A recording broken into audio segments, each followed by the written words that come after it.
بسم اللہ الرحمن الرحیم۔ النوع العاشر، 10ویں قسم۔ سماعی عوامل کی 13 قسموں میں سے 10ویں قسم الافعال الناقصۃ، افعال ناقصہ ہیں۔ وہی تدخل علی الجملۃ الاسمیۃ، اور یہ افعال ناقصہ جملہ اسمیہ پر داخل ہوتے ہیں۔ فترفع الجزء الاول، پس پہلے جز کو رفع دیتے ہیں۔ وتنصب الجزء الثانی، اور دوسرے جز کو نصب دیتے ہیں۔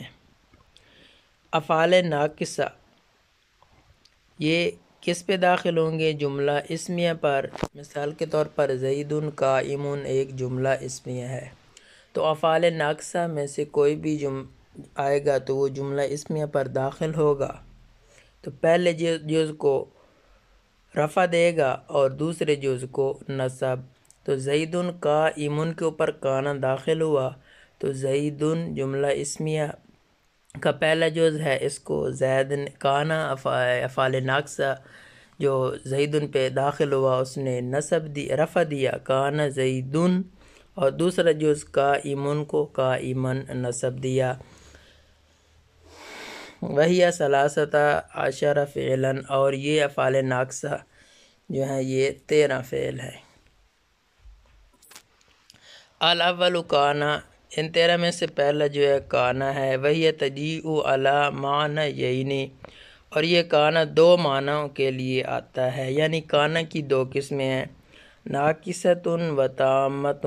پہلی قسم ناقصہ اور دوسری قسم تامہ ہے۔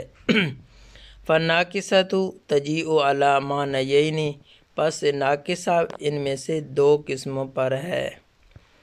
یہاں پہ کتاب عوامل النحو میں بیان ہوا ہے کہ کانا ناقصہ اور کانا تامہ، تو یہ بات سمجھ لیں کہ کانا کی اس سے پہلے بھی 2 قسمیں ہیں، کانا زائدہ اور کانا غیر زائدہ۔ تو کانا جو زیادہ ہوتا ہے وہ عمل نہیں کرتا، اور کانا غیر زیادہ ہے، پھر اس کی 2 قسمیں یہ آ گئی، ناقصہ اور تامہ۔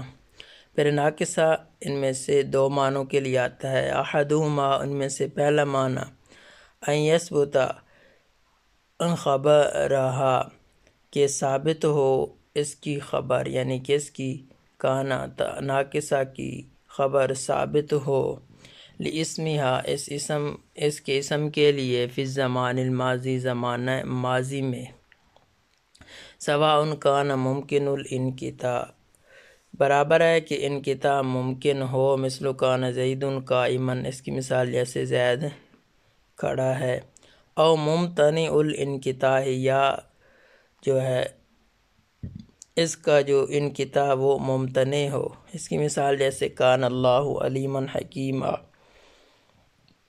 تو یہ افعال ناقصہ میں سے کانا جو ہے، پھر اس کی کانا کی 2 قسمیں، ناقصہ اور تامہ۔ تو ناقصہ ایک کیا ہوگا کہ زمانہ ماضی میں اپنے اسم کے لیے اپنی خبر کو ثابت کرے گا۔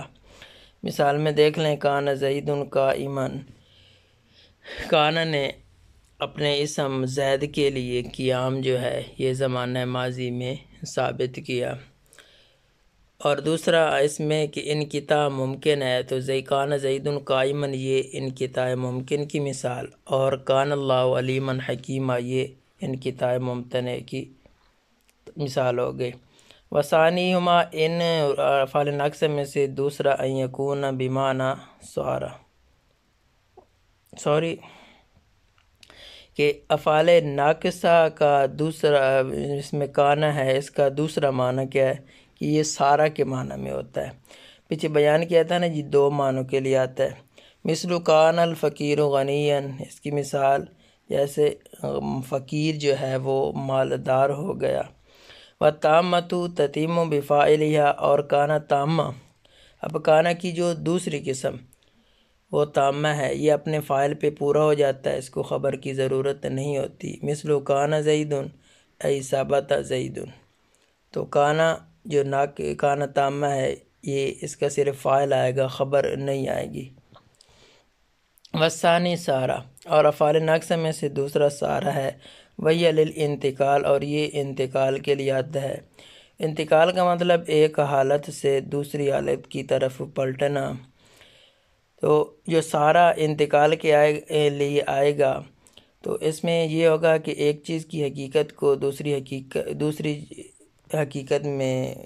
چیز کی حقیقت میں بدل دے گا، یا ایک چیز کی جو ہے صفت اس کو دوسری صفت میں بدل دے گا۔ تو یہاں پہ ایک اسم کی حقیقت کو دوسری حقیقت کی طرف بدلنے والی مثال ذکر نہیں ہوئی۔ یہاں پہ سارہ زید غنیًا میں جو سارہ کا اسم تھا اس کی جو ایک صفت تھی اس صفت کو دوسری صفت سے بدل دیا۔ مثال کے طور پر مثل سارہ زید غنیًا، زید صاحب جو ہیں وہ مالدار ہو گئے، تو زید کی جو پہلی صفت تھی غربت والی وہ بدل کے مالداری والی صفت میں آ گئی کہ زید غریبی والی حالت سے امیری والی حالت کی طرف پلٹ گیا۔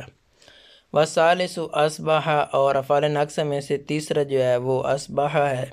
والرابع اضحی، اور چوتھا جو ہے وہ اضحی ہے۔ والخامس امسا، اور پانچواں امسا ہے۔ نحو، ان کی مثال جیسے اصبح زید غنیًا، کہ زید صاحب صبح کے وقت مالدار ہو گئے۔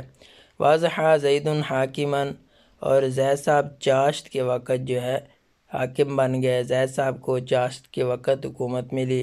وامسا زید قاریًا، زید صاحب شام کے وقت قاری بن گئے۔ وہذہ الثلاثۃ، یہ تینوں اصبح، اضحی، امسا قد یکون بمعنی صار، کبھی صار کے معنی میں بھی ہوتے ہیں۔ مثل اصبح الفقیر غنیًا، اس کی مثال جیسے فقیر جو ہے وہ مالدار ہو گیا۔ تو اصبح کا یا معنی صبح کے وقت نہیں کریں گے، یہ اصبح صار کے معنی میں ہے۔ وامسا زید کاتبًا، اور زید کاتب ہو گیا۔ واضحی المظلم منیرًا، اور جو روشنی تاریکی سے بدل گئی۔